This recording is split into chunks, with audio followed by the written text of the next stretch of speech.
if there's one thing we know, it's that Christian Dare loves shoes. So do I. So it makes sense that we're going to start with a shoe hack. Yeah, start with a shoe hack. So I spent a lot of time on TikTok looking for shoe hacks because we know I love shoes. So this was sort of the trending one. It's to deal with when you buy new shoes and they're slippery. Okay. So this is what they recommend. It actually terrifies me a little bit. You're going to take a pair of sharp scissors. Those are huge. And put those down. Scrape the bottoms of your shoes to make them less slippery. So I would not recommend this because you run the risk of actually cutting through the sole and actually allowing moisture to get through, and then the bottom glue will come right off. So it's not great, especially for expensive shoes. Like, I died a little while I watched this. The second part, she says you could spray hairspray on the bottom. Oh, to make it sticky, tacky. But then I feel like I'd be walking on a bar that's never washed its floor. Terrible. You know what I mean? Like that. Terrible idea.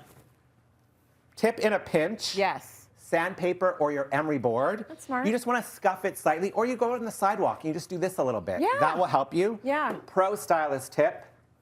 You can actually buy these pads. You get like 10 for under $5 on Amazon, and you just peel and stick them on so you get this instant grip. That is so smart. Yeah, that's way smarter. Okay, what would you rate this? I guess a 3 out of 10 because I feel sad for the shoe. Okay, for this next one, we're both going to grab a scarf from the closet. Scarf. Beautiful. So what can we do with our scarves here? So apparently this TikTok hack isn't about beautiful head wraps, although I'd love to do that with you. It's gorgeous, though. It's saying that you could turn a scarf into a purse. Okay. It's a little I don't flimsy. know why you want to. It's a little flimsy. So you're going to take both ends in the triangle. They tie these together. Okay. So it's best with a giant scarf if you want a bag. Then we put this over our shoulder. Okay. And then we take these two other ends and tie these two together. Okay. So you basically get this oversized sort of Le Sac style bag. Yeah. I guess that you can put stuff inside. I mean, this is my worry. I don't know if I want to put my wallet, my $1,000 iPhone in here. No. And it's all held by this little knot. I mean, it looks cute, but this is not, I don't see this as being a practical solution. I mean, I used to do this when my mom would send me to the cold cellar to get some potatoes and onions. Exactly. You'd do a tea towel. It's only a great tip if maybe you're in the house out with a headscarf and you go to the grocery store and you forgot your reusable bag. Yeah. You could do this for a few groceries. Right. Lots of reusable totes I would say maybe a 5 out of 10 for creativity. It's kind of a good old school trick. Also, just be careful you don't ruin your scarf while you do it. Totally. Okay, 5 out of 10 for that one. Let's move on to sweaters. It's been sweater weather, but what if your sweater looks like her? I have lots of sweaters that look like her. What can we do about it? I will admit that's not my sweater. I had to outsource it. My sweaters never look like this. You never have any pilling, right? But yeah, one of the big tricks with sweaters, sweatshirts, sweaters, based on the fabric, you will get pilling. Yeah. So TikTok recommends taking a razor. I would also opt for the cheapest little razor you can find. I don't know if you need my fancy with moisture strip, et cetera, et cetera. Probably not. And you actually just start scraping it.